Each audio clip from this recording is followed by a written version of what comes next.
probably give a little bit of a different introduction to you than others would, because I had the privilege to study with you and your company and with Richard Bernstein.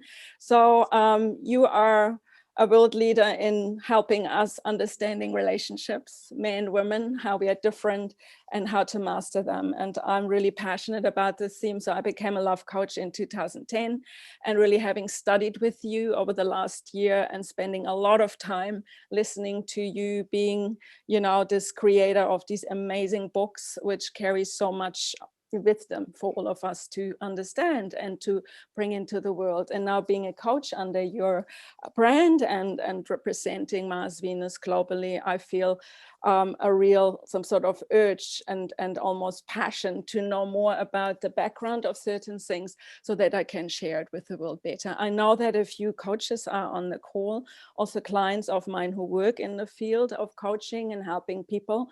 So I think it will be a very, hopefully, you know, educational and helpful conversation. So what I would like to start with, John, is tell us, you know, I know you have an incredible spiritual background, and how has your spiritual journey actually shaped the creation of Mars Venus, and how came the metaphor of Mars and Venus as two cosmic frequencies? How did this come about? I have never heard how you really created the idea for this. Well, my spiritual background didn't really tell me about the gender differences so much as actually prepared me. I grew up in a family with 6 boys and 1 girl, and I was the 5th boy. So I think my mother was hoping I'd be a girl. And my mother and I were very, very close, we'll put it that way. And she kind of like protected me from my brothers who were always jealous of me. And later in life, when I was very successful, my brothers were complaining about their lives, and they said, well, you're successful because mom loved you more. And I said, that's ridiculous. I'm not aware of that at all. And we asked her, and she said to them, oh, I've done everything to love all my 7 children. I try to everything to love you equally. I love you all so, so much. It's just Johnny, he makes you love him more. So whatever it might be. And I think I had more of a spiritual sense to me. And the spiritual connection actually is, in me, it comes from my female side. And so I was a happy kid, a sensitive kid, a shy kid, and all of that. And loved women, loved girls. Sex as a teenager was fantastic. I always felt comfortable with them. But then my soul, to find balance, I became a monk. As a monk, it was like I'd gone so far to my female side, but I was truly loved by the female. You know, there's a place where males get close to their mothers, but their mothers aren't happy. And so then they end up trying to make mother happy, and they never can. And so they end up having a lot of psychological problems. My gift was that I could be close to my mother, and she just adored me and loved me, but she was a happy woman. There was never any neediness there, no clinginess or no demand for me to be a certain way. So I got a really good kind of love from my mother. And then I had a really great role model in the Maharishi of Transcendental Meditation, of a man who was, at least when I was with him, he was a beautiful balance of masculine and feminine energy. And by feminine energy, I mean, he was happy, he was loving, he was generous, he was playful, he was creative. These are all of our feminine qualities. And then the masculine side is, you know, he'd been a monk himself. He was very disciplined, hardworking, selfless, wanting to help the world. And so being in that midst of him being sort of the playful one, but not indulging so much time with me, because I would spend, 15 hours a day meditating. I would take silence. I would eat a bowl of food a day. I was pure celibate. To be pure celibate is to be extremely masculine. You see, if it's by choice, okay. A lot of guys don't have relationships, but they're masturbating to porn. That's the worst, weakening the soul. But truly, I never masturbated in my 20s. It was always taking that energy through spiritual practice and discipline. But what that did, he inspired me as a role model to go to my male side and learn. And I didn't have the language at that time of male and female, But after 9 years of that, my brother was bipolar, and meditation didn't solve it for him. So I kind of hit a place where I was no longer feeling the need for a spiritual teacher. But at the same time, my brother needed me. So I stopped being a monk. I went out to California to study psychology to help my brother, thinking psychology might help. And in that process, started having sex. It was like the greatest thing in the world. I felt like Don Juan. I went around studying women, what made women happy in sex. I would tell them the truth. I'm just making up for lost time here. and so I said, I completely went from my male side back to my female side. Because see, when men are wanting sex, they're depending on a woman to be happier. That whenever you're depending on anything to be happier, you're on your female side. So now I was like reawakening this sexual identity, and wanted to learn about sex, because it was a dilemma inside of me, because when I would ejaculate, all of my spiritual experience evaporated. I still knew my oneness with the universe, my oneness with God. I had my experiences with me, but sex depleted me of the ejaculation, depleted me of the juice that allowed me to stay in these meditative trances and these really Yogananda-like experiences of traveling the universe and bliss for hours. And, people say, how can you meditate for 15 hours? I could say, if you could imagine having sex for 15 hours, basically the same thing. Fantastic. Yeah. So that's sort of the foundation. So here I am, this rather enlightened type guy, and I'm now coming into the female world, but not understanding women at all. And so the first thing I wanted to learn about women was what made them happy in sex. And I didn't know any of this stuff. Back in those days, we didn't have sex education. There weren't a lot of books on sex and whatever. So I was traveling around interviewing women on what made them happy in sex and providing that for them and learning. And I thought this was such helpful information, and most men didn't have it. So those were my first workshops I taught, which was on, how to have spiritual sex, how to have enlightened sex, which is, at that time I was teaching for men how to have orgasms without ejaculating. If you haven't ejaculated for 9 years, it's pretty easy to have orgasms without ejaculating. But, if a guy's masturbating all the time, he's in a habit of releasing the energy. And so I taught those for a while. It was a bit too advanced for people at that time. But I realized that sex was really nothing, and it wouldn't last if you didn't also have love. And so I slowly shifted within a year from just focusing on sex to love. And what breaks down love is communication. You need better communication. And then I was married to Bonnie, and the gift that meditation gave me, which is the saving grace of our relationship, was that when, couples get upset with each other, anytime I was upset, I had the good sense. I had a place I could go to feel good, that had nothing, that would not bring my energy down, but would bring it up. I could go meditate. And in meditation, it's really what the Buddha taught, which was you forget all your problems. If you can forget your problems, there's no blame, there's no negativity. See, all negative emotions, hurt and all that, it's all blame. And you're focusing on a problem and depending on that to change in order to feel better. But I can go to meditation and forget all my problems and be very happy. It's literally like what meditation did for me. It's like the sun just came out where I am right now. And the sun is always shining, but there's clouds in front of it. And meditation helped me to remove the clouds so the sun shines again. And then what I would do is when the sun would shine again, I would reflect on what happened that upset me, bothered me, closed my heart.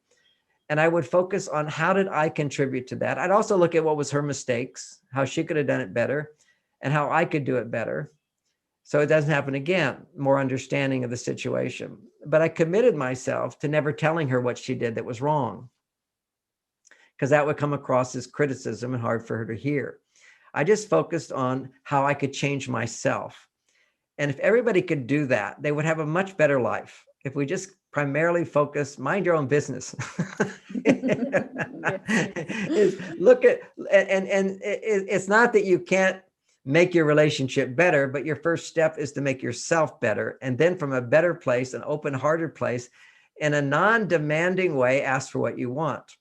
In a non-demanding way, ask for what you want in a not pushy way. So ultimately, my wife had the good fortune of being married to a man who never complained about her and always adored her and loved her until he didn't. And then he would stop talking. He would go meditate. And she called it, you do some magic. I don't know what you do, but you always come back out with more love. That's what's so important. You see, men, if they're in touch with their masculinity, they'll have a tendency to get really close and pull away, get really close and pull away. And at that time when he pulls away, that's not giving a woman what she needs at that time. She likes connection. Connection produces the female hormones. Men need disconnection to produce the male hormones. Now, the dance of life, well, we want to, I'm 70 years old, so I can do this. Rarely do I need cave time. Actually, I shouldn't say that. I just finished meditating 4 hours today. So that's also cave time. But the need to pull away from my partner is much less because I'm able to sustain my testosterone levels while I'm very intimate with her. Intimacy is estrogen, and being selfless is testosterone. So having both those at the same time, but that takes a lot of maturity. So in the meantime, men will get close, their estrogen will go up and they'll feel really good, be really loving, nice towards you, and you'll feel really connected. But then they need to pull away. So ironically, if you have a really good relationship, a man's going to have time where he just pulls away and needs to ignore you. And that used to be normal because men would go to work, okay, and then they ignore their partner. And now we're working at home or we're both working.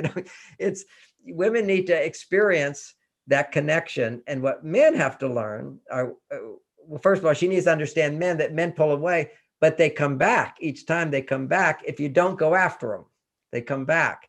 And what men have to do when they pull away is learn how, when they pull away, to feel good and then reflect on how they can be a better person. So he doesn't know how to be a better person if nobody doesn't teach him. It's like this is where Mars-Venus behavior comes in, which is men learning what their mistakes are. As simple as a wife's upset and you tell her you shouldn't be upset. Yeah. You just made a gold mistake. Just as simple as that. Why are you upset? You shouldn't be upset. Or she complains at you. You complain too much. You feel annoyed with her. Oh, stop talking, big mistake. Now she's going to talk more or never talk to you again. We make without understanding women, very foolish mistakes in a relationship. Likewise, women make just as many foolish mistakes. A guy is pulling away, he's quiet. She says, well, what are you feeling? Never ask a man what he's feeling when he becomes quiet. But you feel insecure. You're afraid. Does he love me? Does he not love me? Did I say something wrong? What's the matter? So what you can do, you want that connection, is to get connection with a man anytime he pulls away. You say, right in the middle of a conversation, men will sort of withdraw. And women will go, what's going on? What are you feeling? What's going on? Instead, you just say, you're thinking about what I just said, right? But yeah, done. Create a space where he's successful and he'll say yes. And as soon as whenever you say yes, there's a connection. Mm. So connection is so important to women and more important today than ever before. Because women are more independent, and independent is detachment. I got to do it myself. I'm not depending on anybody else. I'm doing it myself. That's independence. And that's a great thing, women on their male side. So their need for connection is even greater than it's ever been. That's why there were, back when I wrote Men Are From Mars, at least, there were all these books on communication, and women were saying men don't listen. And, one of the ideas of Men Are From Mars was, men, just stop talking. That's what it means. When women say, listen, stop talking, ask questions, help me understand that better, tell me more, what else, and try to walk in her shoes, so to speak. Just that's what's going to solve the problem. Because the problem today, you can boil it all down, and it is simplistic, and this life is more complicated, but you have to have a simple approach if you're going to do anything about it. Women need men today to help women come back to their female side. Yes. Men require women to teach us how to do that in a way that doesn't sound like we're stupid or it doesn't sound like you're controlling us. Yeah. So, I would like to move now a little bit to the actual theme of our call and let me just quickly answer your question. Yeah, okay. So here I am. I'm teaching that whole idea that men and women are different. It was so politically incorrect. And many people were loving it, but even back then there was a little bit of this ridiculous cancel culture. People would come in signs and disrupt my talks. It would just be unhappy women and sometimes unhappy men coming and blaming me for their problems. So these people would be disruptive. And I thought, how can I make this really playful and light? How can I need to, there's something missing here. There's something missing, because I was just talking about men and women being different. And I happened to be taking a course in astrology at the time, where we were in astrology, you have to learn the properties of the different planets. And my wife, Bonnie, she was Venus and I was Mars. It just felt right. And, you know, Mars is the masculine planet and Venus is the feminine planet. So we were doing that and it didn't strike me at that point. But then the next day I was giving a talk and I just seen that movie E.T. Everybody remembers back in 1984, 83, the movie E.T. So I wanted to make a point to the women in the audience. I said, now women, just imagine your husband's ET. Now my point was that in ET, you get this little person from another planet. He likes chocolate and she's telling her kids, you know, don't give him chocolate. That's not good. But for him on his planet, that's what's good. And so you have to understand what might be good for you is not necessarily good for him. It's a complicated idea. But I started out by just saying, so women, just imagine your husband's ET. And then they all started laughing completely. It was like, and then some woman in the audience, it sounded like she was drunk. She said, well, where's my husband from? And I said, Mars, of course. And everybody laughed and laughed and laughed. And I got chills on the hair stood up on my arm. And I said, thank you, God. You know, this is it. You know, men are from Mars. That's the way I can start teaching this idea. So it was a way to lighten the subject. But the subject of gender differences was, you know, a couple of years I've been teaching it. And it was very, very helpful as a therapist to explain to women how they misunderstand him and explain to men how you're misunderstanding what your wife is really saying here.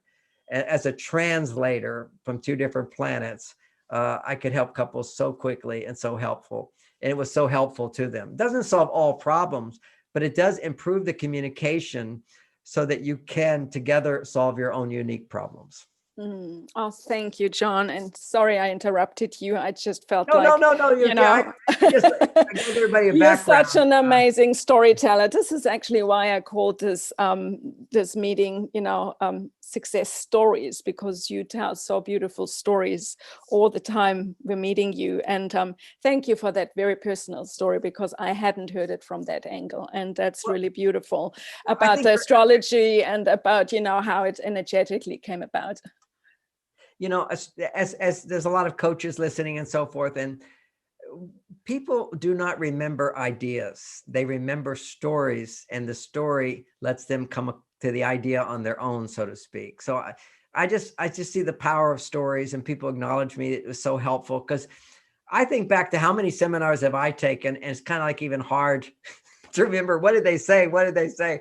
But when somebody tells a story that you can relate to in some way, you can generally remember stories. And people have told me this from 30 years ago. They said, I took your seminar 30 years ago. I still remember when you said this and this, because there was some example. And you know, for me, I have so much information. I sometimes want to blitz with information. I have to remember, just tell a story, John, that where you learned that point, where you learned that.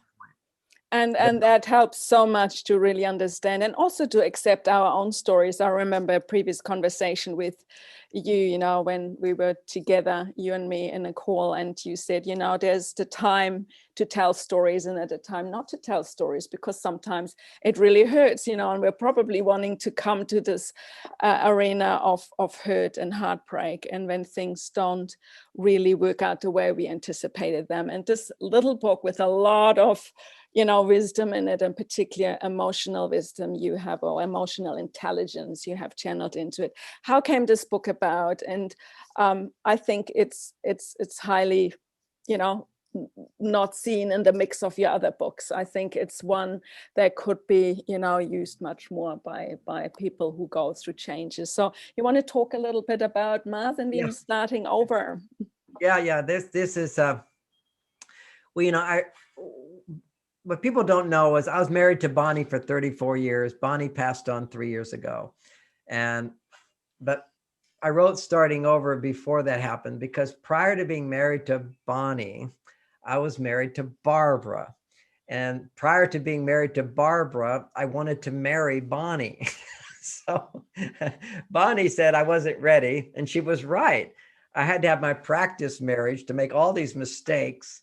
And this is where the emergence of the beginning point of Men Are From Mars came, by reviewing my first marriage and realized we were in role reversal. She was always wanting to know what I felt, and and not willing to share what she felt. She always wanted to fix me. She was kind of like the man, always wanted to know what I felt and then tell me I shouldn't feel that way. and and and being a man, there was a dynamic where I would go to my cave, and she could not deal with that, and she always made me feel so guilty. And you can't go to your cave, because it'd be a funny story is in our relationship, it'd be like, I'm this really generous, open guy, right? And I'm very agreeable and friendly. And I told her, I'm a great guy, but one thing is I don't talk after 12 o'clock. I thought 12 o'clock, I need to go to sleep. I get up early. I'm tired. I don't want to talk about the relationship or anything after 12 o'clock. Well, having said that, at 12 o'clock, she's ready to talk. She wanted, and we got to talk about this. And what do you feel about that? And why did you do that? And what's going on with you? I don't know how she could come up with so many questions, but she needed to talk. And I'm not going to talk. I'm not going to talk. And she keep at me. So finally I said, okay, I'm going in the other room. I'm going to go in the other room to sleep if you don't stop asking me all these questions. And then she'd keep going. So then I remember this time I'd go to the other room, and then she would come and she'd be so upset, and she'd put her fingers under the door. You got to come back. It literally pushed her buttons of abandonment when I did that. Right. And she had issues about that. And so, and from my side, and for example, I would never say to my wife now, I would never say,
set that boundary. I say, look, if you ever really need me, I'm always there for you. You can't, because the boundary was like a test for her on some emotional level. And then when I pulled away, but here was an awakening, kind of a real awakening of something I didn't realize. I was at the door and I had it locked, and please come back. I won't ask you, you know, all that. I said, no, I'm going to sleep. And then she left, and she 10 minutes. And then suddenly I started missing her. Okay, I had to get away from her. Then she stopped pushing on me. Then suddenly I could go, yeah, I'd like to go in there. I could talk to her if she needs to. I just needed my space. I needed to pull away. And that was sort of the beginnings of one of the big ideas of Men Are From Mars, is when a man pulls away, if you go after him, he'll continue pulling away, going further in the cave. Just create a space for him to come out. Now, ironically, when I found out later, is it was that same night where she actually stopped pursuing me, went back to sleep. I went and got back into bed. She had made a decision at that moment, which is, he really just doesn't love me. So then she began another relationship. But that was the moment. And again, what a tragedy, in that a man taking his cave time, she would take so personally that she couldn't depend on me. She couldn't trust me. Because deep down inside, that is the bottom line of what allows a woman to feel safe. And I remember this moment in my marriage. It was actually 23 years into the marriage. And I was asking Bonnie, you know, how do you rate me as a husband? And you know, we were doing so well. It was just, it became so harmonious, our relationship, and the sex got better, everything. And she said, well, as a father to our children, I can't imagine a better man, a better father. You are A+++. As a husband, you're not perfect. And yeah, I could hear that, because that's what makes it easy to hear. I'm not so defensive. I don't have to be perfect about everything.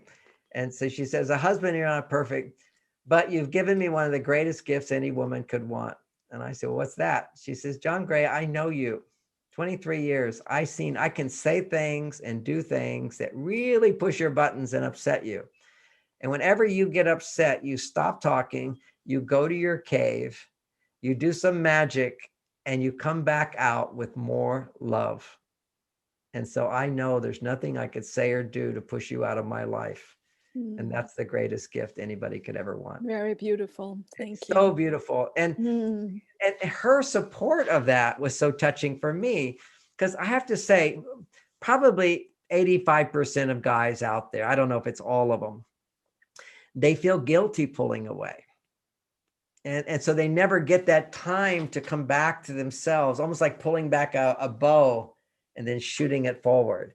We need that time to come back to our masculine energy, which is autonomous, self-reliant, it's self-dependent, it's spacious, it has no complaints, it's self-fulfilling. Then once you're happy, you can't become happier unless you give of yourself to somebody else. And that's the dynamic of relationship for men, is to be successful in giving. And for women, once they wake up to what's really going to make them happy, it's the success in receiving. She's not selfish. She's not selfish. She doesn't have to be selfless. That's going to the male side.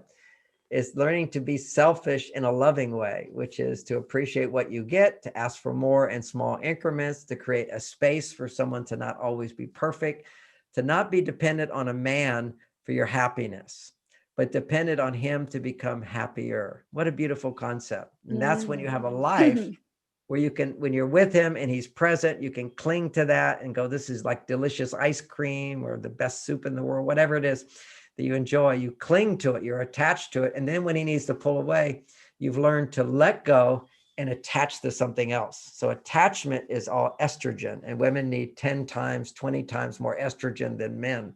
And estrogen happens when you feel I can depend on this to make me happy. That's why during COVID, saving grace for some women was shopping, online shopping. Look what I could have. Look what I could get. Look what I could give.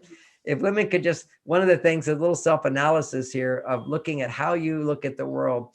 When you say the word, I have to do this, I have to do that. And there's things we have to do. But if your mind is mostly filled with I have to, each time it's producing a stress response in you.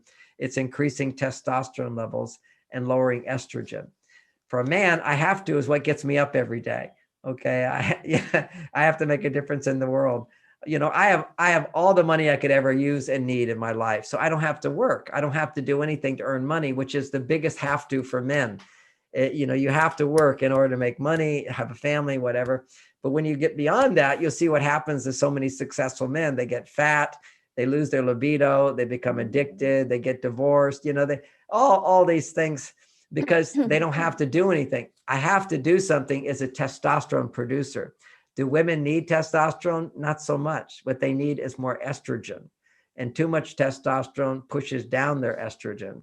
So what are the words in your mind? Even it's words like I get to, I enjoy, I like to, I want to, I love to. Anything I love to do, I get to do, I enjoy doing, it's fun to do. That's the world, that's a part of your life where you're depending on something outside yourself that brings you fulfillment. He is also one of those sources, but should never be the only one. Ideally, he's dessert. I don't mind being dessert. That's a good thing. So it just frees a man from feeling burdened by being responsible for your happiness. It's just, he should be responsible for his own happiness, and then he can make you happier. But when you look to a man for everything, you put an undue burden on him and on yourself. It keeps you from being a rich, full person where you have many sources of love and support in your life, and you're not just sort of investing in one source, you have many. Thank you, John. So many people have access to this knowledge, and you share so much other coaches and authors share. And why is the rate of relationships breaking still so high? And why are we not prepared for the real pain that comes up when we really have to face the reality that something is about to change? So can you talk about the pain? Yes. Can you talk about healing the heart and what we can do to help others in that process? Okay, so I want all of the healers to know that the pain that you've healed in your heart can heal others. If you haven't felt it, you can guide them, but you can't heal them. I remember I was so devastated when my first wife, Barbara, fell in love with another man. And therefore, I couldn't teach my seminar on making love work because I was going through a divorce. The woman I gave my heart to was in love with another man. I was brokenhearted on my male and female side. I had no career, and I had no feeling being loved by someone. I was so devastated. The pain was unbearable. I couldn't sleep. I remember I have a feeling letter technique that brings relief and eventual healing, which I think everybody needs to learn. And you held up that nice book that I have called Mars and Venus Starting Over. It's just, even if you wanted the divorce, you still are devastated. Why? Because it's the death of a dream. And when we fall in love, it's a dream that you're going to share your life, you're going to grow in love, and it's what we're here for. We are all here for, deep inside the seed that made human beings. We are from heaven, and that seed says we're here to grow in love. And when that dream, we think we found that way, we're going to grow in love through this intimate relationship. That's a dream.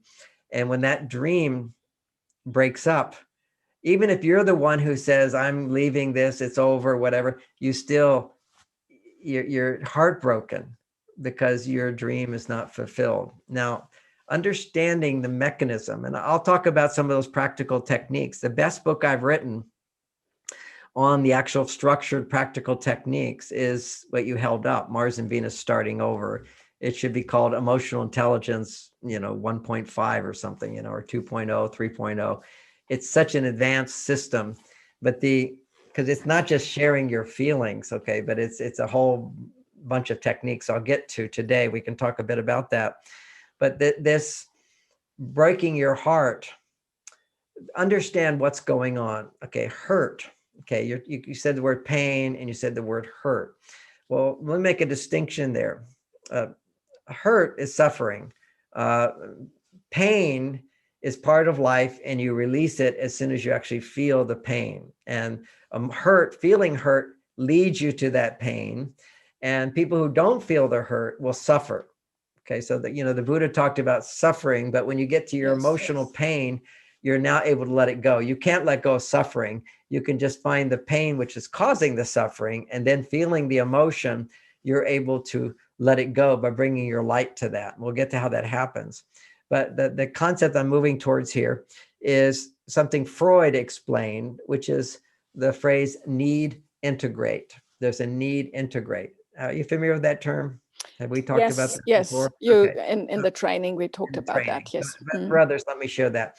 So a need integrate means that we come into this world with needs. Now, to a certain extent, we don't know what we need until we get it. So most people walk through life, they don't even know what they need.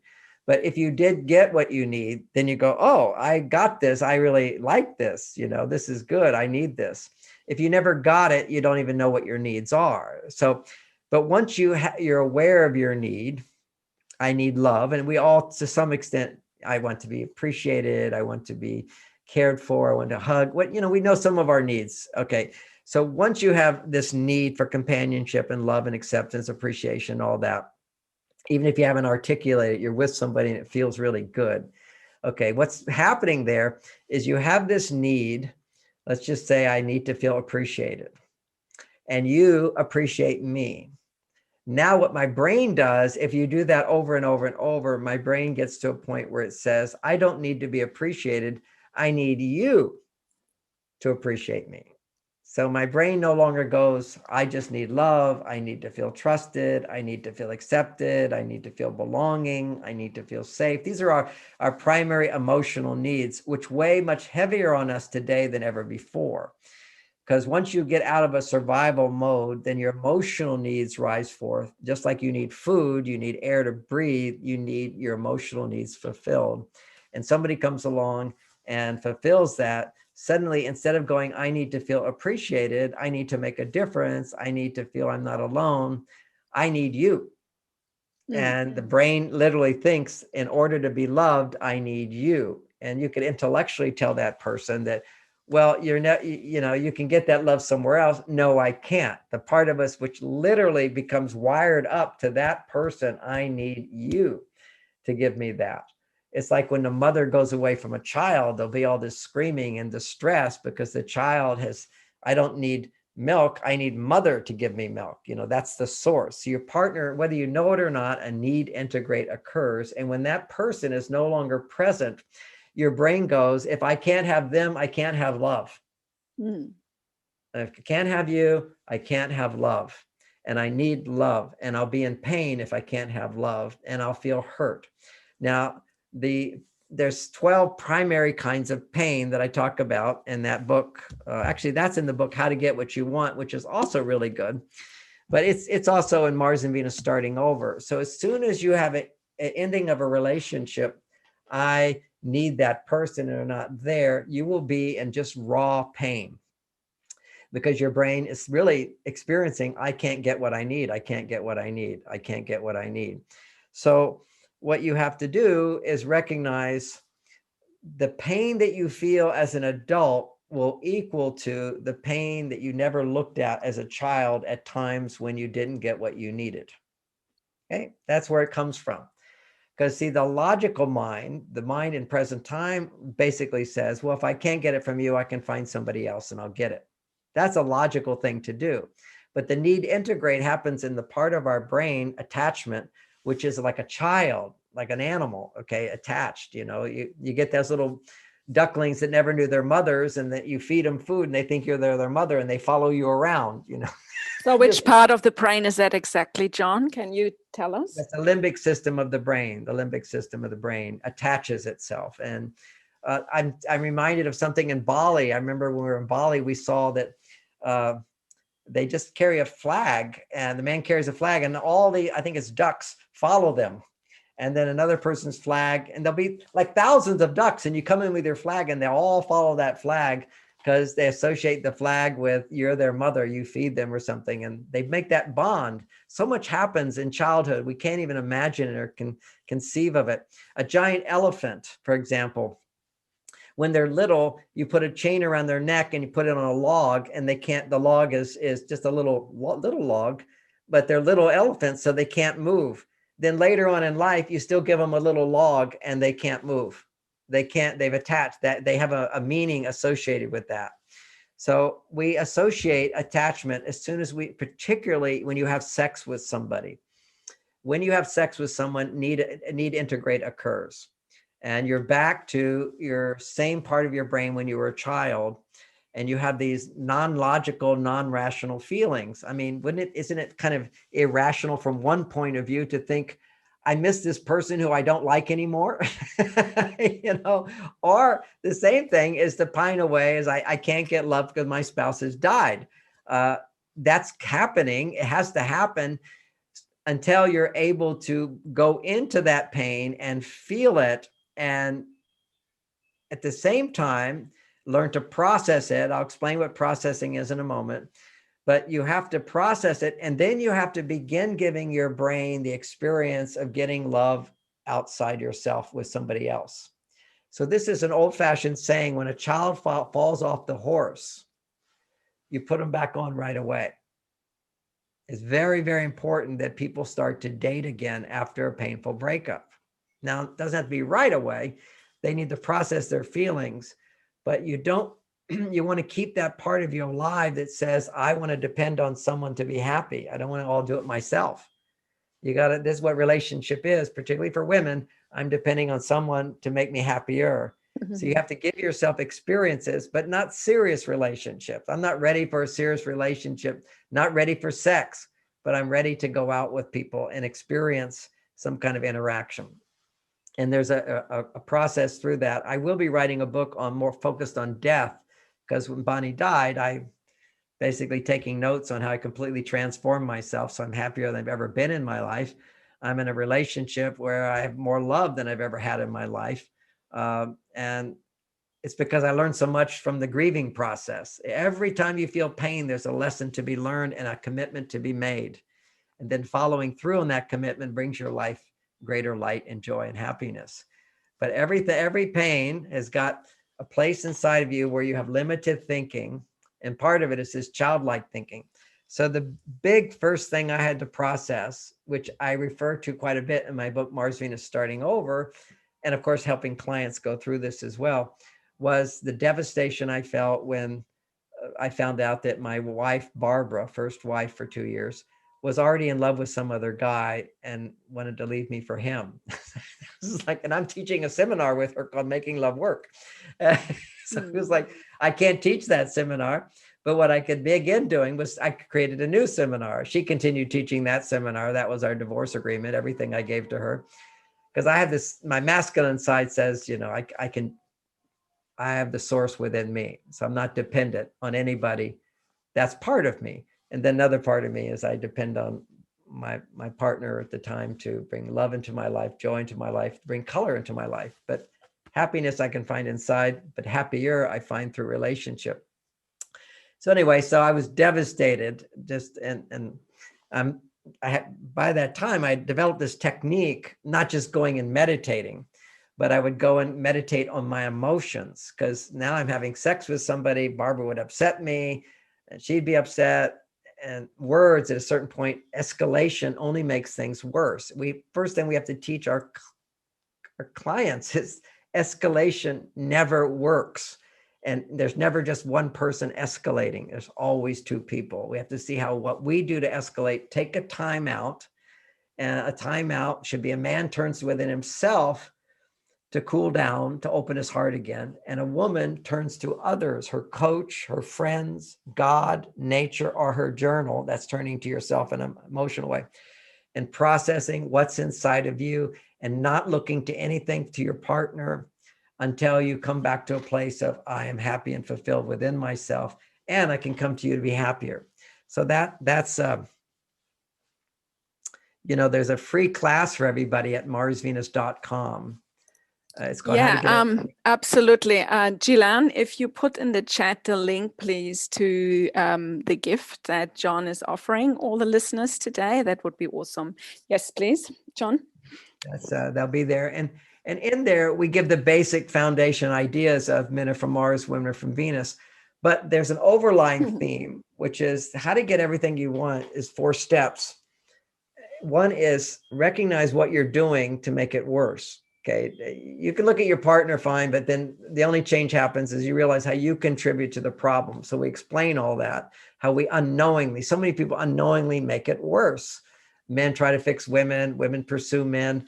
there's so many examples. Women complain. Whenever you complain, a guy, you're trying to change him, boom, you're sabotaging the relationship.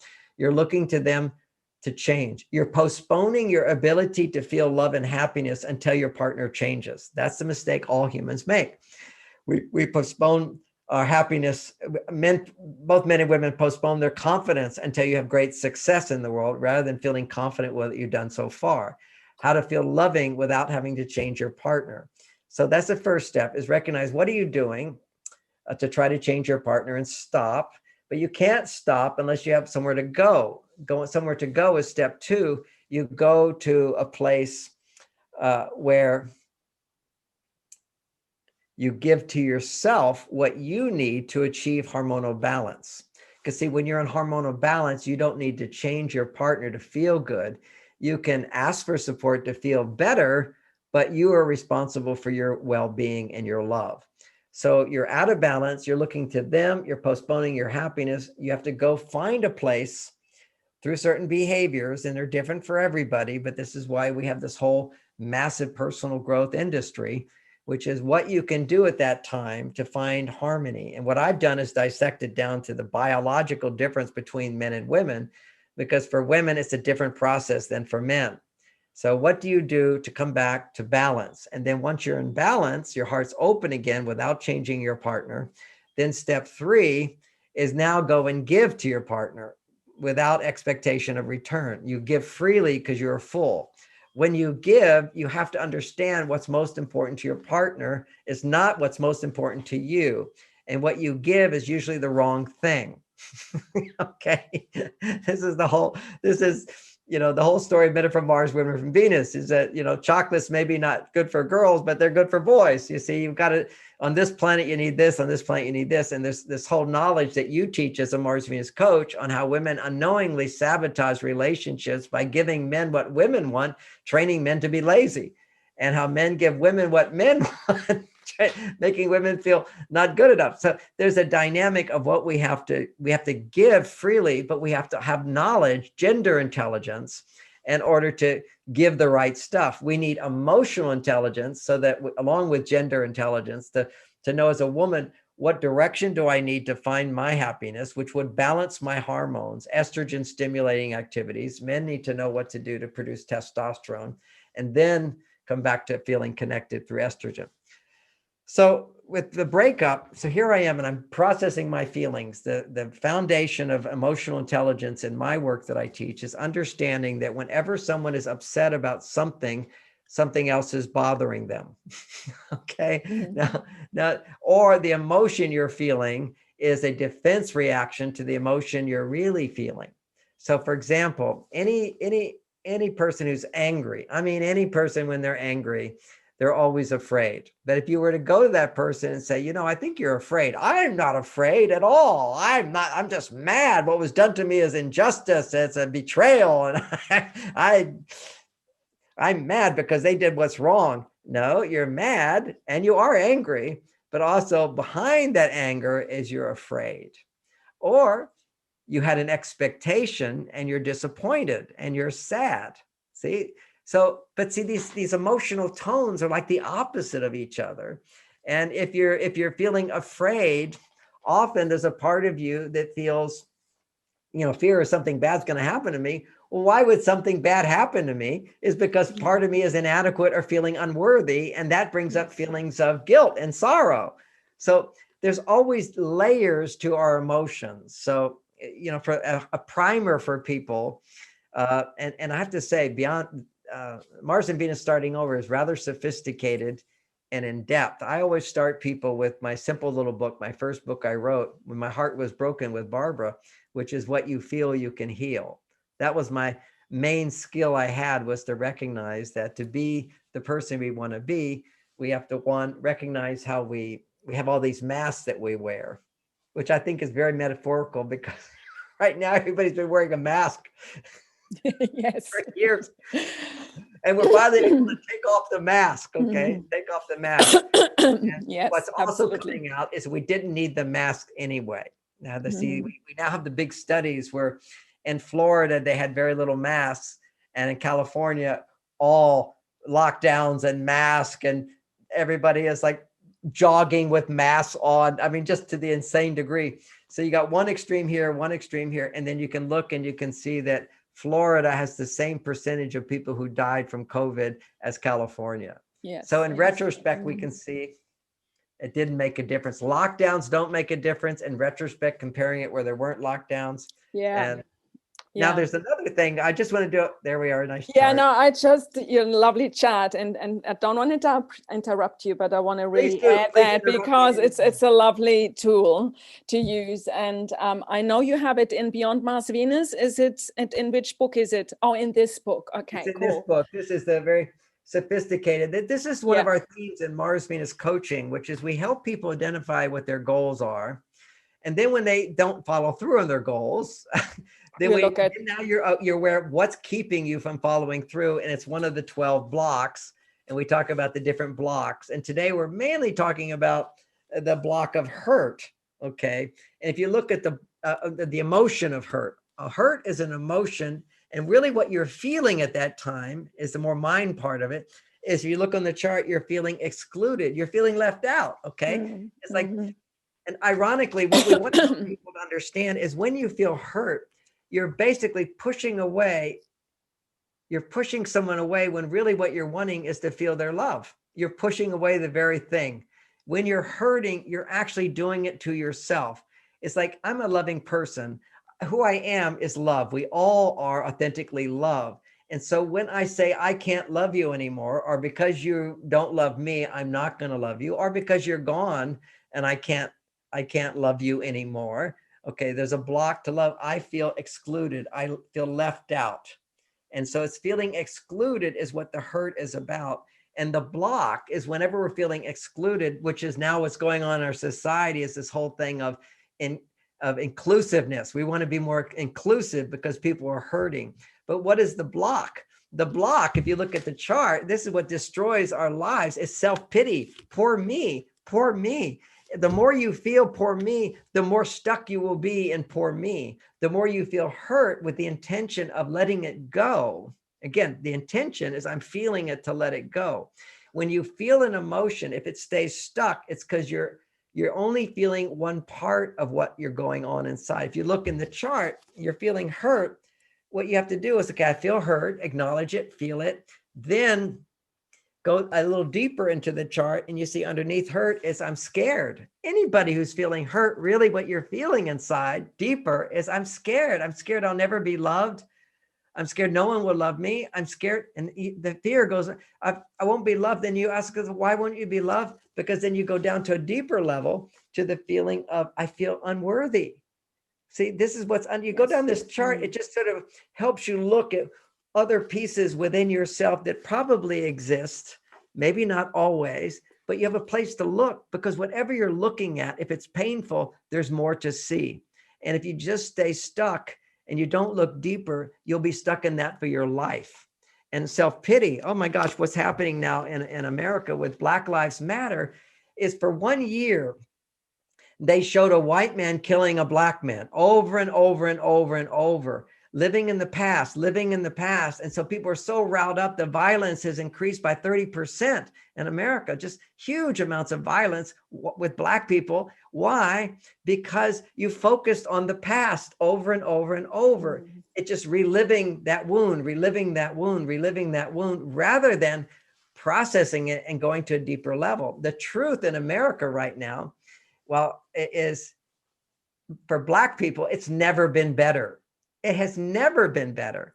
But now they want to take down statues of slave owners. Yeah, that's where the world was then. We're much better now. Let's celebrate. Those guys they wrote the Declaration of Independence to help us move in this direction. We celebrate the past. You know, when I talk about my childhood, I loved my dad. I had a great childhood. And yet Texas in the 60s, when my five brothers misbehaved, it was, okay, my mother said, I'm telling your father. And dad would come home and he'd say, go to your father's room. He'd pull out his belt, you'd pull down your pants and he'd whip you.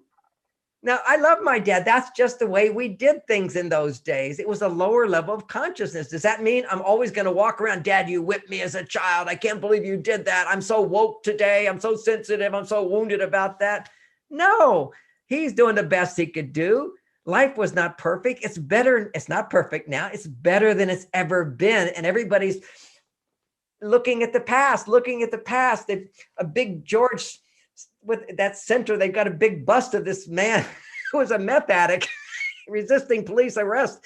And he's a hero because the police killed him. And yeah, that's a bad policeman. You don't advertise that over and over and over into the psyche, but that's what we do in our relationships. Yeah. And I'm just going to say this for fun. And remember, this is for fun, but it's an image that comes up. One of the things I see when I'm in China and visiting various places, there's a part of China where they actually worship the penis. Also in Tibet, they do that as well. Okay. And they have a Chinese World's Fair. So that's where I saw this. And you go into that section, like Epcot Center has all of the countries of the world. Well, China has their own Epcot Center where they have all the various provinces. And in one of them, you walk in and there's this big giant penis. Okay. They worship masculinity. They think it's great. They think the penis is the greatest thing in the world. And so imagine you take this thing, which is the greatest thing in the world, and you're in a marriage today, and a guy has an affair, and now she hates his penis. And so she erects this big penis in the house and throws things at it every day, throwing stuff at it. How's your relationship ever going to get better? Absolutely. It's an outrageous story, but we have to realize that's what we do in our relationships is we pray. We just want to bring it up. We want to talk about it. We want to remember it and what victims we are, how we feel sorry for ourselves. Oh, we just bring everything back to, but you did this and you did. We have to learn to let go and celebrate the growth, what we learn. And you can't do that if you feel like a victim. You see, that's why we have to have the men are from Mars, women are from Venus understanding and relationships. What actually goes beyond relationships, the concepts all over the place, which is learning how to respect differences and not bring people down, but bring people up. But in a relationship, when you feel sorry for yourself, what happens is you stay stuck in feeling sorry for yourself, and the world will mirror that. So what you do is that self-pity as the block, you come to feeling excluded. You feel left out. Yes, every minority feels left out. Right now, I will not get the vaccination. I'm a healthy person. I've already had COVID. I have antibodies to it. I don't need a vaccination. I'm not letting anybody tell me how to do it. I may never fly on another airplane again, although I'm buying my own airplane again. So, but anyway, I will not subject myself to this being controlled by somebody else. And that's just my personality. I originally grew up in Texas. We're rebels. But the reality is, and I'm so excited that there's about half of America that feels exactly like me. See, this is an untested vaccination. If you did it, I wish you the best for it. I don't judge you at all. I know that you have a different source of information. What's very upsetting to me, if I let myself be upset for a few moments, I will let myself feel it and let it go, is that all throughout the year 2020, there were treatments that doctors were using for people who got COVID that worked 85% of the time, so they didn't have to go to the hospital. Because literally going to the hospital was a death sentence. The official narrative in America, it's not that way around the world. They're laughing in America because we have more deaths than anybody. Because literally all of the institutions of America, if you work for like a hospital or whatever, you're not allowed as a doctor in order to treat somebody if they have COVID until their lips turn blue, they're out of air, and they go to the hospital. And then they don't give them the treatments that work anyway. The incubator kills 85% of them. So this is like insanity of wearing the mask. We got to take the mask off and realize it was ridiculous in the first place. We have so many defenses. All your anger is just covering up your feelings of sadness and disappointment.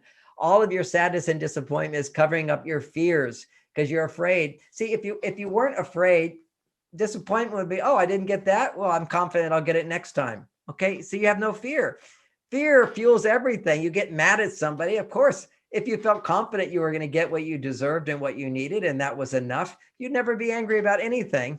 You might be angry for a short period of time, but then you come back to loving yourself, knowing the truth, letting it go. So here I am, most devastating thing at that time in my life. And that's why I have to say at that time in my life, they get worse and worse as I grow older.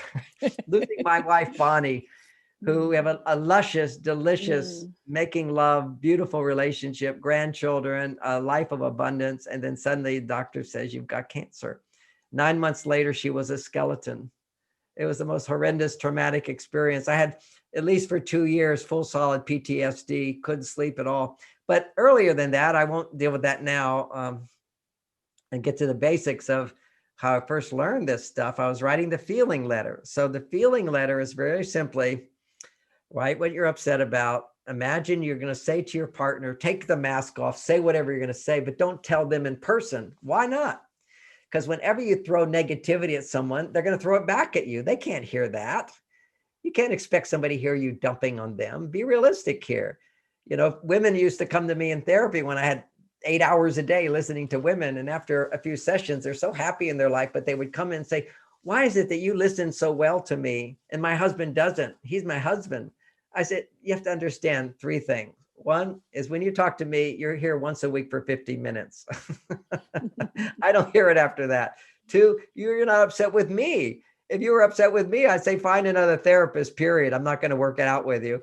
And 3, you pay me. What payment does your husband get? The payment, when a man does things for his wife, we want payment. And the payment is that you acknowledge that we're a good husband and you're happy with us. That's what you come to a relationship to feel better, to go to a higher level of love. And it's through mutual affection and appreciation and understanding. You go there to be filled up. You make your love there. And then you go give it to the world and you come back and you make more love with your partner. This is the possibility, but we have to have this emotional intelligence. So here I am, you know, I remember walking out of the door realizing, you know, Barbara and I are going to split up because she wanted to be with this other guy. And I said, okay, let's take a week and just see where we stand with it. And I walked out the door and I went, I don't know where I'm going to go. I was just like so heartbroken. You know, this is going to end. What am I going to do? I have no source of income now. And I, you know, this woman loves another man more than me. So I was like so insecure about this and I was devastated. And so I just called my mom. I was 31 years old and called my mom and I said, Mom, I'm separating from my wife. I need you. And she said, okay. I'm on my way to the airport to visit one of my other children. I'll change my ticket at the airport and come visit you. And I said, that'd be great, Mom. So then I'm waiting at the airport for her. And now I'm writing out my feelings. I'm angry at my ex-wife, Barbara. I'm angry at her. I'm so sad. I'm so disappointed. I'm so afraid. I'm so insecure. I'm so sorry. It's not working out. I'm so emotional. I mean, it's just so emotional. And one of the things you do when the present time world triggers all of these strong emotions, these emotions as part of the primitive limbic system of the brain, that a child, it's not logical, it's not rational, it doesn't have the prefrontal cortex associated with it. So you want to use your prefrontal cortex, but you want to, by identifying these emotions and seeking to understand them and empathize with yourself the way a parent would. So now I'm writing out my feelings from, I'm writing out my feelings, all the stuff, kind of like being very dramatic about it.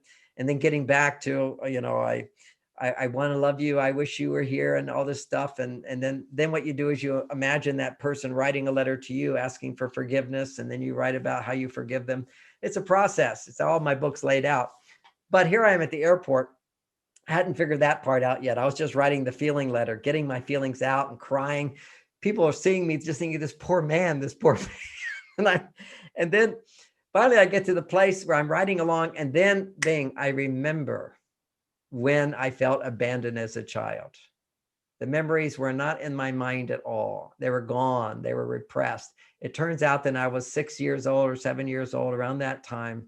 My family took a trip from Texas to California. And we had a beach house for a month. And we got there and my mother said, who wants to go to Aunt Inie's house? And that's my mother's sister, lives in California. And my brothers whispered in my ear, Aunt Inie lives across the street from Disneyland. We're all going to go. So I'm like excited. I want to go. You know, the whole point of the trip is to go to Disneyland for a little kid. And so I want to go. And suddenly I found myself in this car with these children I'd never met, going to Aunt Inie's house, and none of my family was there. And I spent 7 days there, thinking I would never see my family again, complete feelings of abandonment, left out, feeling insecure.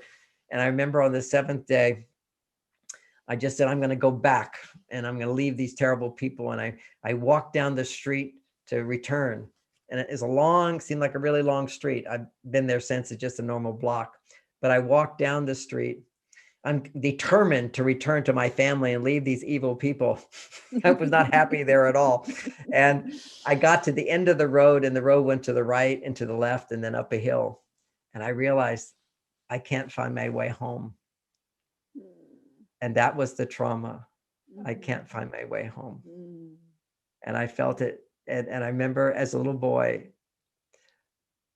I can't do it. And that's when the feeling of inadequacy froze inside of me. I just put my head down. Maybe I'll go back, and if I'm a good boy, they might return me to my family. And so I came home. I walked back to their house, and my aunt saw me, and she said to me, "You need your mother."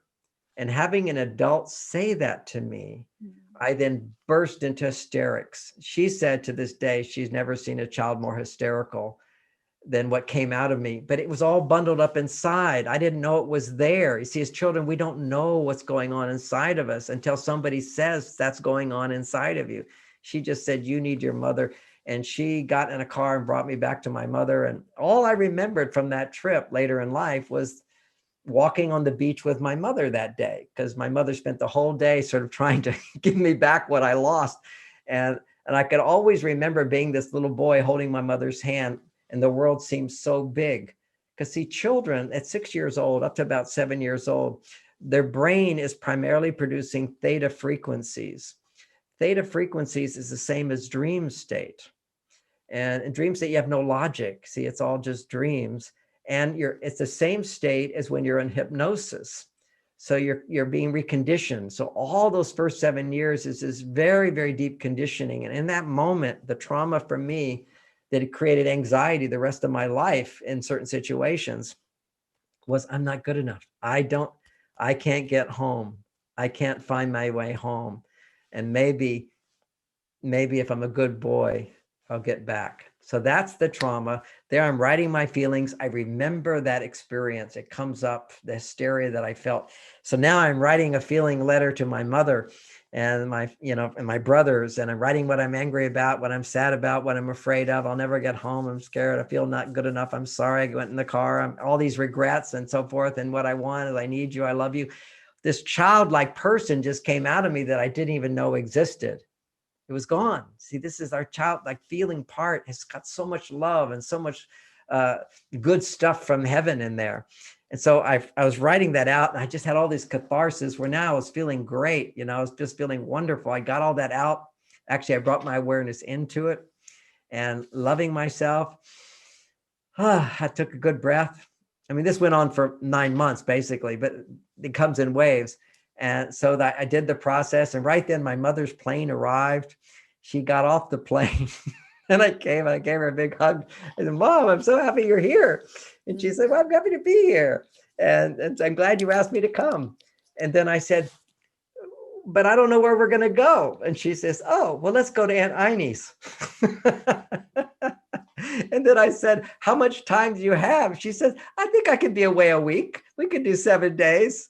So I spent 7 days with my mother at Aunt Inie's, and I went to Disneyland with them 2 or 3 times. I held her hand. I couldn't sleep at all. I mean, I was devastated, and she would see that I couldn't sleep at times, and she'd sit by the piano and teach me piano and, do mothery kind of things for me and cook for me and listen to my feelings. She was just like an angel there, not trying to fix me, but just believing that I would get through this process. And after the 7 days was pretty much up, again, I was devastated. My knees would shake. I was anxious. I couldn't sleep. I had hot sweats and everything. What am I going to do?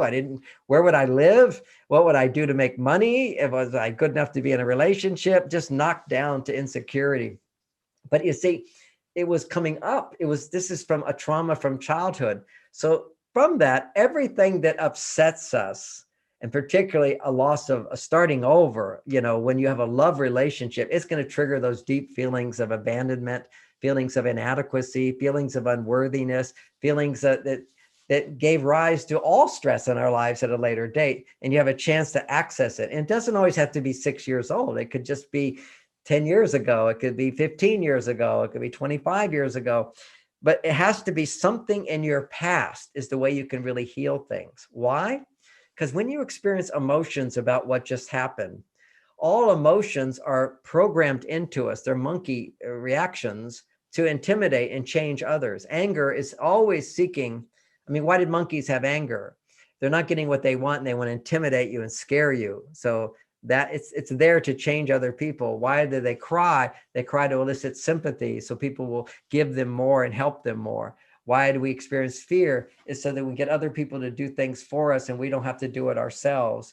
Why do we experience guilt and shame and regret? Is because if we feel that, then people feel like we're learning our lesson and they feel sorry for us. And they feel that now we've learned our lesson, they can trust us more.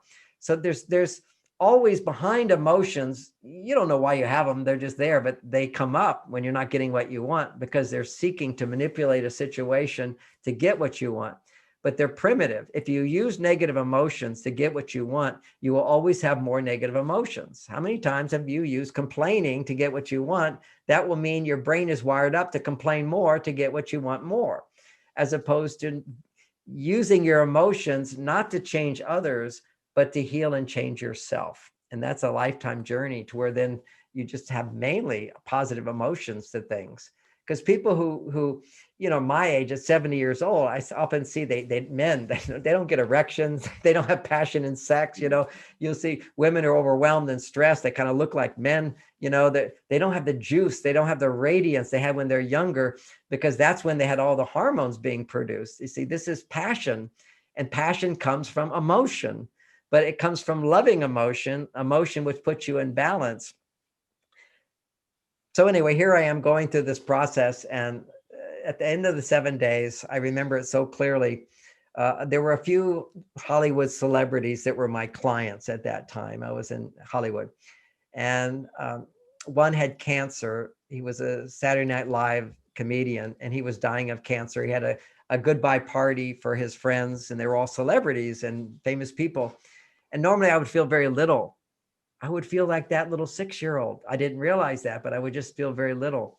And so I was getting in touch with that 6-year-old. And now I'm this other person who's an adult, 30 years old, 31 years old, maybe. And I'm at the party. I wasn't intimidated by anybody. I was just standing there, and it was actually very flattering because he said, "This is my therapist, John Gray." And I'm standing next to my mother. And for the first time in my adult life, I looked over at my mom and I realized she's shorter than me. See, a part of me froze in that place and never really got to fully integrate with my adult self. And we all have these parts of us that are frozen from our childhood where we didn't get what we needed. And it's a breakup. It's a heartbreak. It's a bad thing happens in your life. Usually that's the only way you'll ever access those places. It's too bad, but that's the way life is. It's a stairway of, you get to a point of growth, and now to take the next step, you have to get in touch with what's keeping you from that next step. That's a block. And so if you don't have a coach helping you look at that block and processing it, and then asking, what's this related to? What will happen is when you hit a block and you don't process what's behind it, a block in this case is self-pity, poor me. It could be blame. It could be depression. It could be anxiety, whatever the blocks are. You'll just feel the block, you'll stay blocked. And when you stay stuck in a block, the world reflects whatever it will take to force you to feel the emotion that might help you to let go of that block. So always the world, and this is sort of metaphysical, but look at your life, victims just keep having bad things happen to them. And, if you let go of that, good things happen to you. And then you get to a point and there's some challenge that happens, and then you overcome that challenge. And that's what life is. It's we're here to learn. Now, some of us are on vacation, so I don't judge people who don't want to grow. They're happy in their little life and they're very contented, and that's okay. They don't come to me for help. I'm a person who says, you can have passion, you can keep a relationship going, you can make a commitment, you can fall in love, you can keep that love going. And people that want that, there has to be a seed inside of them, and then we give them that information. But I'm not attached to thinking everybody should do that. We're souls. We come from heaven. We all have a journey, and many people, unfortunately, don't fulfill that journey. They get another chance around, the way I look at it. So I don't feel sorry for them. As a matter of fact, I don't feel sorry for anybody. See, self-pity is a block, and if I feel sorry for you, your block is just being reinforced. So there's a big difference between sympathy and compassion. Both are forms of empathy. I put myself, or try to put myself in your situation and feel what you're feeling. That's empathy. And do I put myself in your feelings saying, oh, poor you, poor you? That's just pushing them down, reinforcing their block, instead of compassion, which is a context that says, and now you have the opportunity to grow. And yet it doesn't invalidate the pain at all. Because I remember having processed, this whole divorce thing with my first wife, just devastated. But then having this experience where I was healing myself, and every day I felt more and more alive and better. And then I started counseling couples who were going through divorces. And I had so much empathy. I couldn't even believe how much empathy I had, which is why I started out today. If you're a coach, you can really only heal to the extent that you've healed it within yourself. But at the same time, you can still guide people and give them instruction if you haven't gone through it yourself. There's that place. But to be an actual healer, you literally, you suck it out of people. You just take away their pain, because pain is healed when somebody, one way pain is healed is when you actually bring the wound out and somebody connects with you, somebody relates to you in some way, it just disappears. Because ultimately all pain is separating from the truth, is separation. And that's why, healing a divorce, a loss of a loved one, a loss of a business, these big losses actually can be the greatest healing opportunities if we can share that with somebody that can relate to it, or at least if we have a personal growth technique, which is what we've been referring to. The feeling letter technique is simply looking at what's bothering you in a discipline, saying, I'm going to write for 3 or 4 minutes about what makes me angry about this situation. And then what do I really want? You go from anger to what I want. And then you go from sadness, what I'm disappointed about sometimes, or sadness. And then you go, what I wish, what I want, or what I wanted. You always keep coming back to every negative emotion is you didn't get what you wanted. And then fear is what I don't want to happen, what I don't want. And then regret is, what I didn't want. I didn't want this to happen. Wish it didn't happen. So you've got these, we have the feeling letter format. You write out your emotions. You get back in touch with what you want and what you wish. Because see, that's who you are. Who you are is this being that wants to help the world, that wants to love and wants to be loved. Okay, that's what we are. So you always keep coming back to what you're wanting, what you're wishing.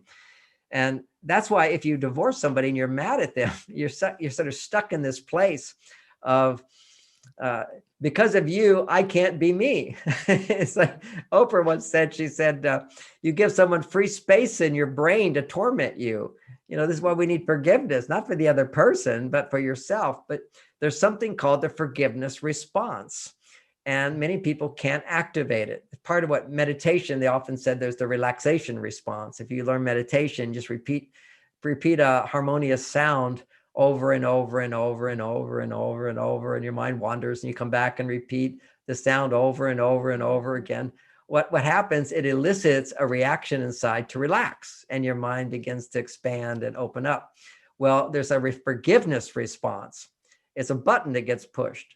And the way you develop the forgiveness response is you access the part of you that's childlike, because it's the childlike part of you. It's not the adult part of you. It's the childlike part of you is where that button is. So you experience some pain from your past, you write out these feelings, and then you imagine a parent saying to you, I understand why you're angry. I understand why you're sad. You're disappointed. I understand what you're afraid of. I understand you feel bad. It's not your fault. It's my fault. I'm the parent. You're the child. You're innocent. I love you. I care about you. And I know you're upset because I didn't do this and this. And I promise you, I will do that in the future. And I know you wanted this and this. And I'll promise you that I will do this. I love you just the way you are. And you say loving things, you compliment this parent, you imagine this parent giving you everything you needed. You didn't even know you needed it then, and making promises to you and apologizing and saying, I love you, please forgive me. I love you, please forgive me. I love you. It's my fault, not yours. You're innocent. Please forgive me.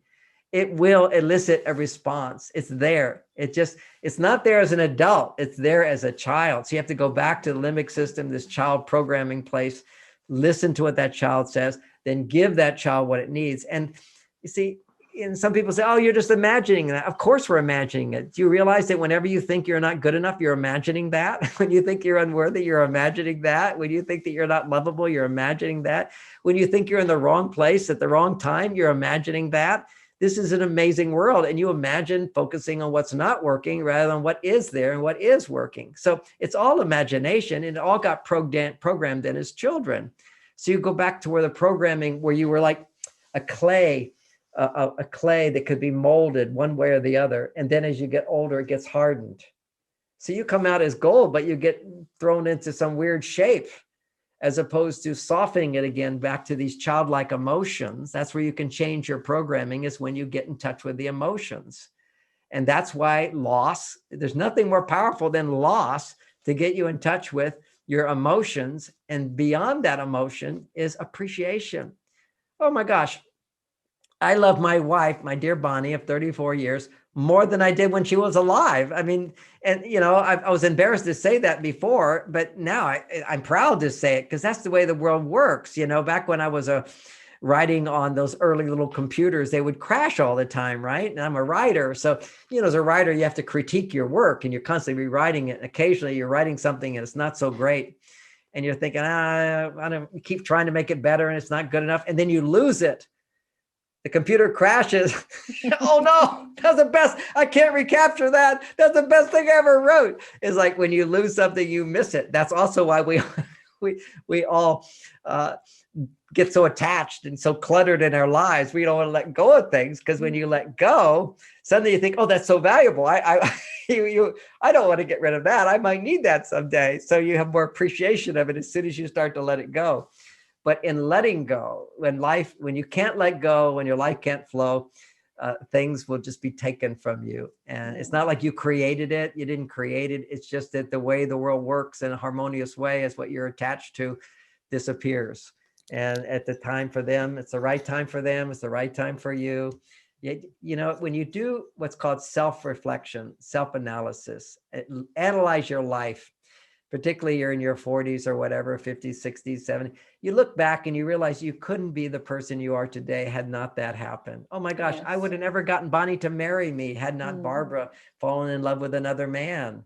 Yes. I'm just so grateful for that. It's the best thing that ever happened to me. And yet it was at that time, the worst thing that ever happened to me.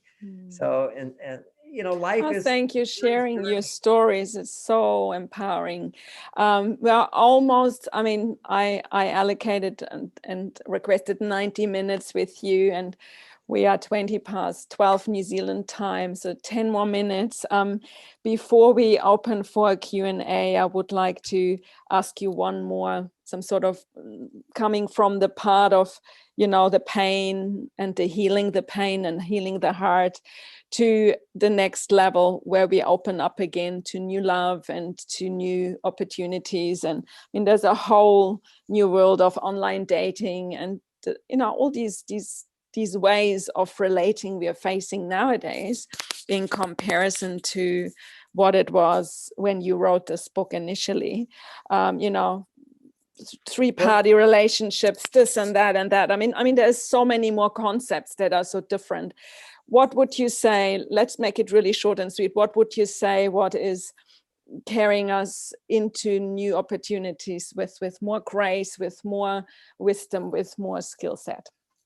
Okay, so one of the themes of the book, Mars and Venus Starting Over, is very powerful processing techniques. Yes. And there's a lot in that book. There's this, and it's what carried me through to being the person I am today. Without a doubt, those are all very easy to apply, powerful tools, and I've mentioned some of them today. But also what's in that book is the many reasons we give ourselves to avoid starting a new relationship.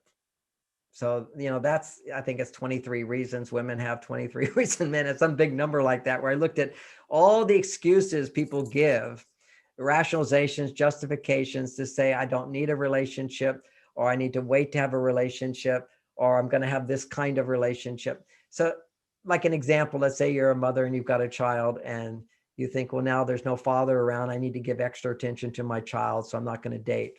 Wrong. You're wounding your child that way. it's hard to say wounding, but you're not giving your child what they need. What they need is a happy mother who loves men. Okay. A little girl needs to feel that you can trust men. A little boy needs to feel you can trust me. And you do that when mom looks at a man and says, I'm getting my adult needs fulfilled. A mother should never look for her love needs just from her children. She needs to look for it from an adult. There's something called adult love and then mother to child love. It's different. So you give your children a gift by taking time for yourself to start dating again. So that's like one example. So many different examples of how we fool ourselves we don't want to feel the pain of being rejected again. That's what it is. We want to protect ourselves. And to the extent you protect yourself, you only cause the wound to become greater. Anything you avoid, you're actually growing, the fear increases more and more and more, even if you're not feeling the fear. It's just simply, no, I don't want to go there. I don't want to go there. So you need to start. That's the most important thing, is get back on the horse, but do it in a different way. For a woman, you would not be thinking, I'm going to have sex with somebody. That would be way too vulnerable, bring up way too many feelings. But I'm going to create a series of positive dating experiences with very low expectations. The only expectation I have is to once again experience as a woman. I think mostly women are listening. I may be wrong. But as a woman, we have probably more men actually. Oh, so I can see, maybe half, yeah. Well, men generally don't have the problem of, statistically for men, within 3 years, they're married again. That's a statistic. And for women, it's 9 years if they get married, and quite often they don't. They just figure, I don't need a relationship. Because the ultimate thing for women and men are different. Women don't need men to feel love. Men primarily need women to feel love, and we feel love only because we have this stronger sex drive than women. The part of the brain that regulates sex is much bigger in a man than a woman, and it also has less requirements, and it also is more necessary because feeling the pleasure that sex provides helps a man to feel. And when he can feel, then his estrogen goes up and he can feel love. Women have many things that can increase their estrogen. They're not so dependent on sex. It's just that sex is dessert. But for men, it's the main meal. Sex is so important for men. And so that will drive men into taking risks and whatever to get in another relationship, because the sex drive is his way to find love. Whereas for women, they get lost because they think, I don't need that to find love. But actually, there's a part of love which you're missing out on that is really good for your health and vitality and so forth, which is heterosexual love, loving a man. This is really, really a powerful, powerful gift to your children as well as to yourself. Okay, so practical. How do you date when you're not ready to date? You lower your expectations. For example, as a woman, you don't expect to be turned on to a man at all. You're finding a man who's more interested in you than you're interested in him. And he seems interesting. That's all. Curious, a nice man. And he wants to do things for you. You're not obligated to do anything for him. You're not obligated to have sex with him. That's way down the line, generally for a woman, because what will come up, just the thought of sex is going to bring up more pain that you're feeling from losing this attachment. Okay, this marriage ended. Now I don't want to get hurt again. Boom, it's going to hit that childhood stuff. So you have to go on the date to then experience your resistance to going on a date. That will bring up those feelings and you can process them. And so you plan a date, you go on a date, you see how you feel about it. When butterflies, I'm uncomfortable, I don't want to do it, I've changed my mind. Process the emotions that you're going through. They're all irrational. You see, all unhappiness is irrational. And if you're a child, it perfectly makes sense. I don't go around saying to my clients, you're being irrational, because that would hurt their feelings, but they are. I look at everything negative in my mind and say, it's false evidence appearing real. It's based on fear. FEAR, false evidence appearing real. And what is the evidence? These negative beliefs I have that are outdated. They belong to a child who doesn't yet have a higher self or a higher sense of wisdom, a lifetime of experience to make sense of things. And people do need the gender intelligence as well to be more rational in relationships, because we have so many unrealistic demands of the opposite sex, that they behave like us, they think like us, that they give us everything we want. That's all just nonsense. That your partner is dessert. And when you go on these dates, for a woman, it's about getting to experience having someone do things for you again. So your mind can start to open up to, oh, I'm not fully dependent on the person I lost to get what I need, but I'm getting a little bit and a little bit. It's kind of like house shopping. And if you were to shop and you're going house shopping, if you find a house that if you're looking for just the right house, like for example, you could come to my house and see my house. It's a beautiful home. But if you wanted to buy my home, thinking that, okay, you're going to have sex with this home, or you're going to buy this home, you're going to give yourself to this home. What do you do when you buy a house now in America? I found this out with my daughter's home when she bought her house. You actually hire someone.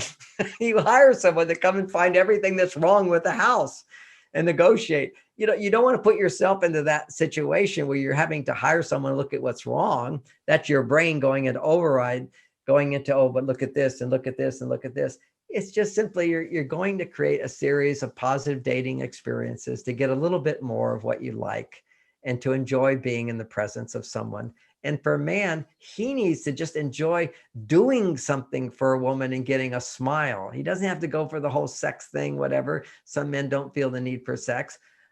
I did. I just have being married to Bonnie, having such a great sex life, to lose that was just like unbelievable. But this is a sweet thing, but you have to do it at the right time. For the first year, for me, grieving the loss of my lifetime partner, that's different from a divorce, but you have an amazing relationship, of soulmate relationship, and then have your partner die, watching it happen. That's just another trauma, powerlessness and helplessness, and just simply see her body go from vibrant sex partner, love partner, parent, grandparent, and deeply in love with her, and she turned into a skeleton. The night before she died, I remember I was massaging her, and it was so silly in my mind. I said, honey, did you know you have scoliosis? Scoliosis is when your spine is bent. But what had happened is her whole spine had broken off and was just, it was off to the side. I realized later, oh God, she didn't have scoliosis. Her body was literally falling apart. It was just so sad, so sad. And it took me, at least 6 months of just wailing.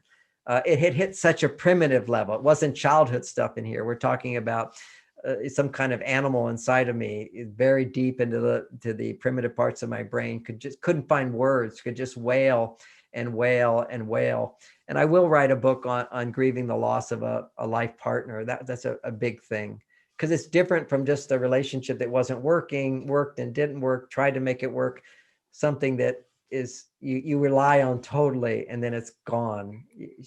That was you want to die. I want to just die with her, Yes. If a husband died, a woman would throw herself onto the fire and die, give up her life, just because that need integrate. If I can't have your love, then I can't ever have love again.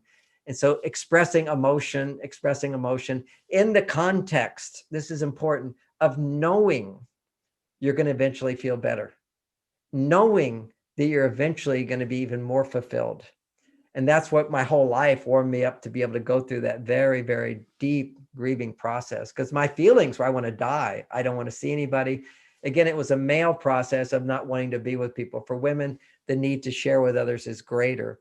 But I needed to no one came to my house for 6 months, and I just wailed and didn't eat and just couldn't sleep. But I did talk to people online, and something very nice, which I'll put in my book. And so many people, when they experience a death, and so many people have died in the last year, one of the things to say to people, because people don't know what to say, they want to say something to cheer you up. You don't need someone to cheer you up. You don't need someone to say, well, your partner's in heaven smiling on you and they want you to be happy. You shouldn't cry. It's like, I would just go, yeah, that's true. I would never make somebody wrong for it. How dare you say that to me? But what really works, and this is why funerals, when I often do this at funerals, is people stand up and share stories about the person that died. Because every time I would ask people, I say, well, tell me what an experience you had with Bonnie.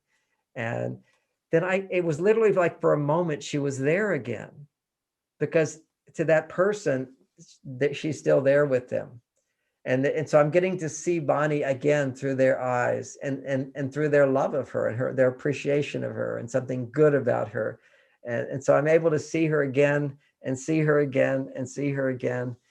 And so I collected all of these emails where I asked people, just I'm not seeing anybody, but tell me what you like about Bonnie, share an experience.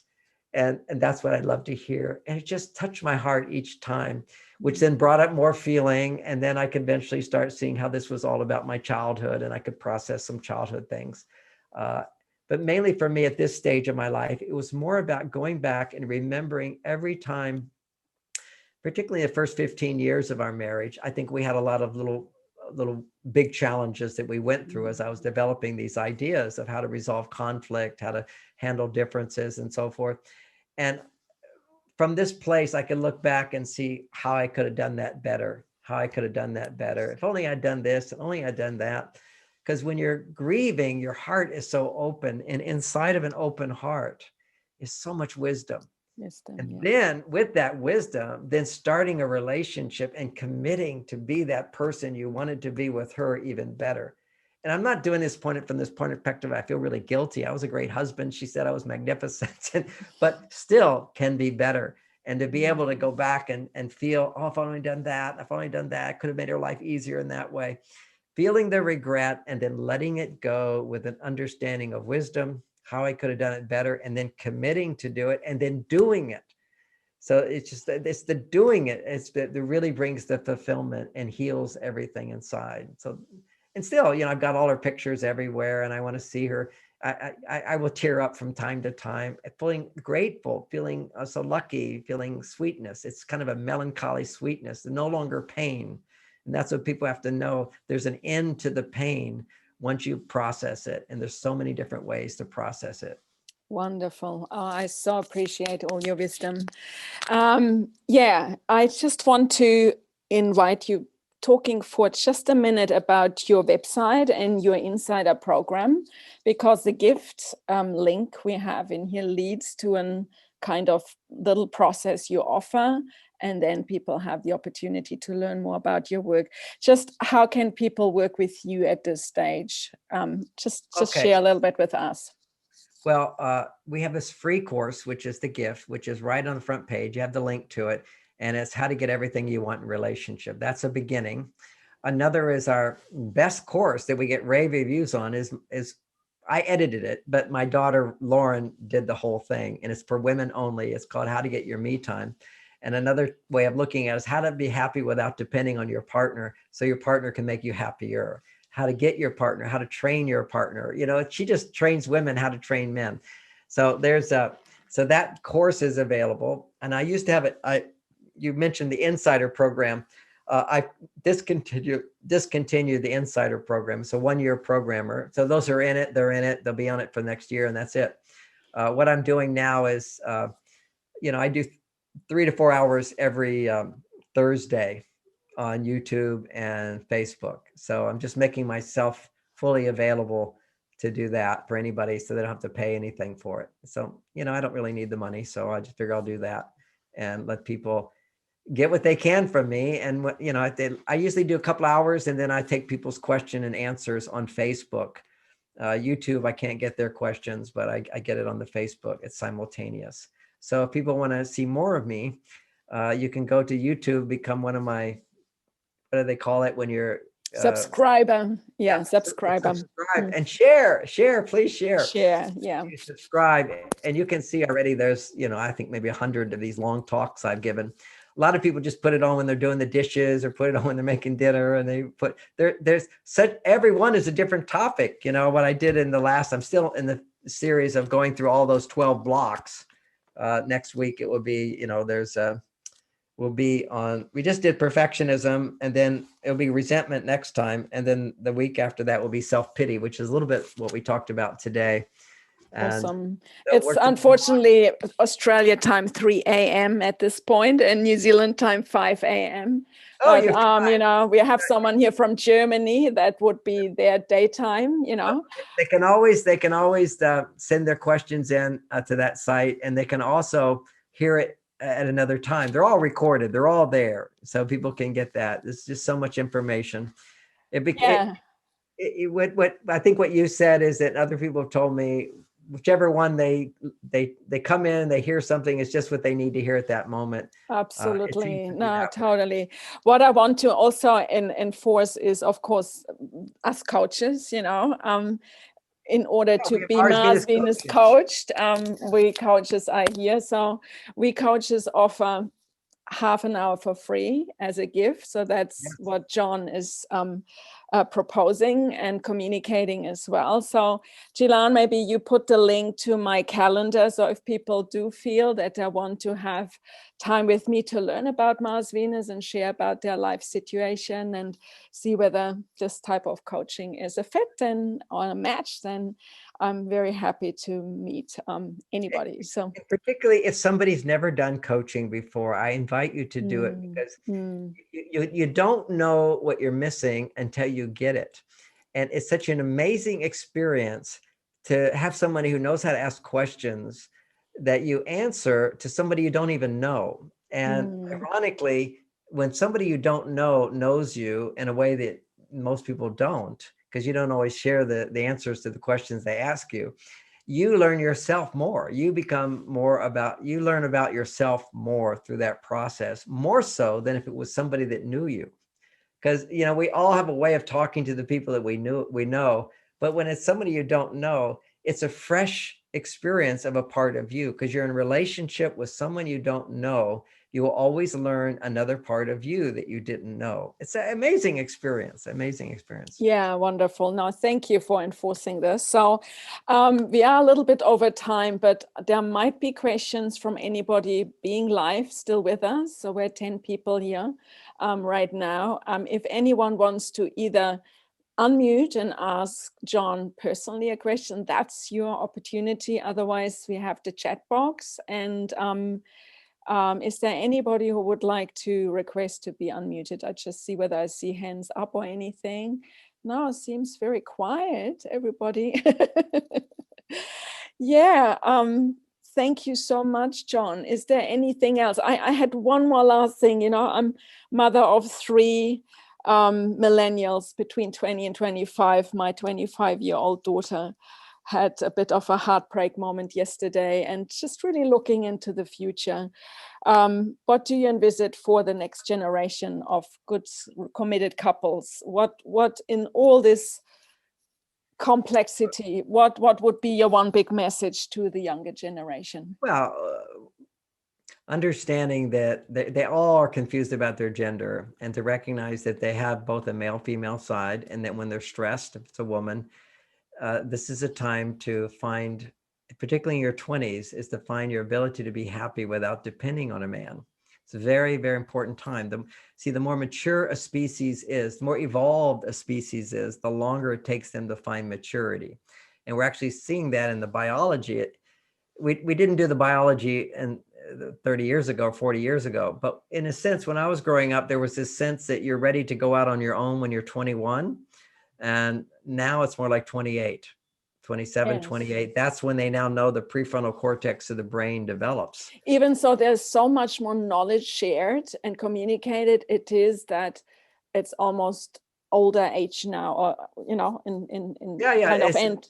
We are a more evolved species. There's no question about it. And it takes longer to mature. So we can be very critical or judgmental of what they're going through, but actually it's a longer process, and they shouldn't expect and even encouraged, in my perspective. I wouldn't discourage it strongly, but I wouldn't encourage someone to get married until they're 27 or 28, just because their brain hasn't fully developed in terms of a sense of what can make me happy. So let's take an example of a 21-year-old woman who has a baby. Her happiness is coming from raising a child rather than taking care of herself. Or she gets married to some guy and they have this big romantic relationship, and she commits herself to him and he commits himself to her.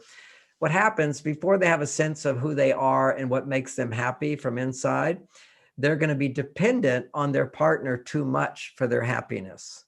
See, it's part of the secret of why I could write all my books as well, is that I was 32 years old before I got married. And so I've been a monk for 9 years. I'm a happy guy. You know, I know how to do the whole thing.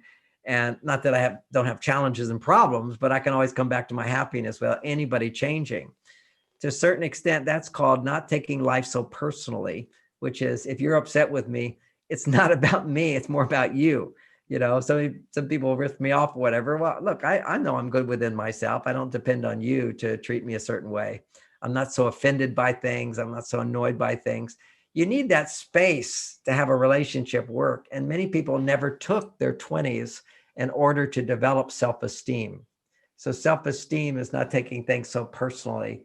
And you know, it's like, that's your issue. Let me try to help you with it, rather than how dare you do that to me? And I can't believe this, or I'm going to.